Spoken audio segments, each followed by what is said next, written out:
Good evening, folks. This is Chris in central Pennsylvania with more disturbing news from the lawless Republic of South Africa, where the African National Congress claims it is a neutral party in the Ukraine-Russia conflict. Clearly, they're liars.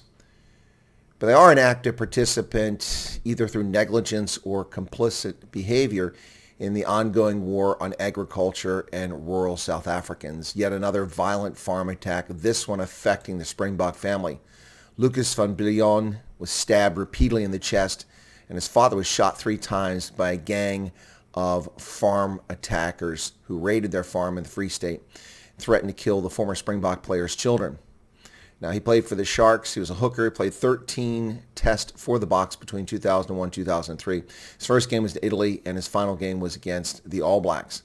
His father, 70 years old, tried to make a call to get farmers to respond to the attack on a radio, but he was spotted by the attackers and shot 3 times in the chest and hand, and he is in critical condition at this hour in the hospital in South Africa. South African police spokesman Captain Lorraine Earl said 2 of the attackers were arrested after local farmers got out and blocked the roads with an action plan in place. 6 armed men entered the house and tied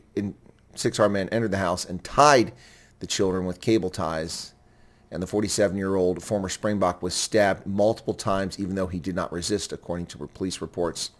And as I said, his 70-year-old father was shot and is in critical condition. 333 farm attacks throughout the country last year, with 55 murders of men, women, and children. A country now with nearly 80 murders per day, a shocking figure, South Africa. What is wrong with this country? Something seriously, seriously unwell about it. The unwillingness of the racist regime in South Africa to recognize the danger to rural South Africans of all ethnicities, all skin pigmentations. Yet because the perception is farmers are white, they intentionally leave these places unguarded. The disbandment of the commandos nearly 20 years ago now was a disaster, and it has crippled rural security and has left armed gangs able to accomplish pretty much whatever they want to do. Farmers are left to their own devices. Police are too far apart, and too incapable of responding to these attacks. So former Springbok hooker Lukas van Biljon stabbed multiple times despite the fact that he didn't resist. The big man, of course, being a hooker, a farmer in the Free State, was threatened. His children would be shot if he resisted. He didn't, yet they stabbed him multiple times. When does this nonsense end? Let's pray that his father Andre, 70, survives this brutal attack and being shot 3 times, as well as Lukas.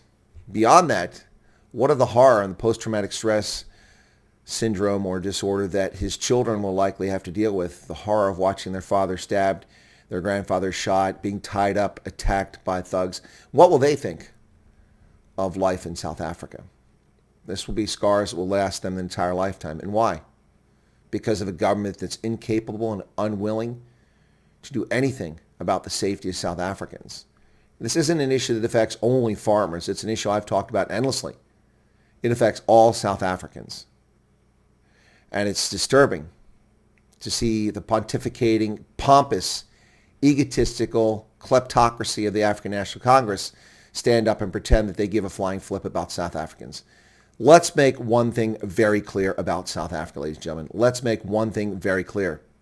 The African National Congress has betrayed the so-called liberation struggle. They did it 2 decades ago, and they do it on a daily basis. It is a kleptocracy that steals from the citizens of South Africa and harms all South Africans. There are tens of millions more black South Africans living in abject poverty today than there were under apartheid. Whose fault is that? It's not Jan van Riebeck's fault. It's not Hendrik Verwoerd's fault. No, it's not apartheid's fault. It's the African National Congress's fault, which inherited the resources, the human capital, an educational system, a university system that was world class, and a healthy economy that had a chance to shine.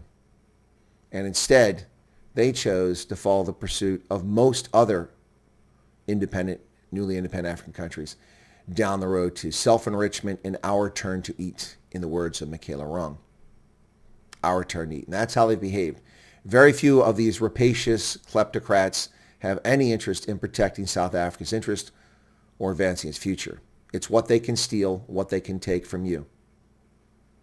And they don't care how they do it. If they use race, they'll use race. They'll tear people against each other. It is high time that we do something about this. High time. People should be safe in their homes and in their persons. And in South Africa, they're not. Having spent overnights on multiple farms in South Africa, I can tell you that it's a war. It's a war that goes on every single day. Every farmer, every spouse, every child, every farm worker, every farm manager, their lives are put on the line each and every day because of the incompetence, the ineptitude, or the malfeasance, or all of these things, of the ruling party. Broken forensics, backlog of cases, an inability and unwillingness to prosecute cases, comically short sentences for vicious murderers. There are no consequences to violent crime in South Africa for the vast majority of those who commit them. Deterrence stops crime. It's time for South Africans to present a credible deterrence to these rapacious thieves. And in 2024, if you're not registered and you don't go to the polls, whether you're black, white, colored, Indian, whatever you call yourself in South Africa, if you don't go to the polls and vote against the evil alliance of the African National Congress and the economic freedom fighters, then it's your fault. You are to blame. You are the people responsible for this carnage in South Africa by not taking steps to remove the incompetent, malfeasant kleptocrats who are destroying this wonderful country full of amazing people. Venda, Xhosa, Coloreds, Griquas, Afrikaners, Portuguese, Germans, English, Zulu, Xhosa, Sotho, the list goes on and on. Tswana, wonderful people. Put an end to it. The reign, the tyranny of the African National Congress must end. They are not the party of liberation. They are not the party that ended apartheid. That's a fiction written by the victors, the default victors. The end of the Soviet Union is the reason that apartheid ended, and the system was morally bankrupt. Be sure to leave a comment behind if you like, folks. We appreciate your support for the program. God bless.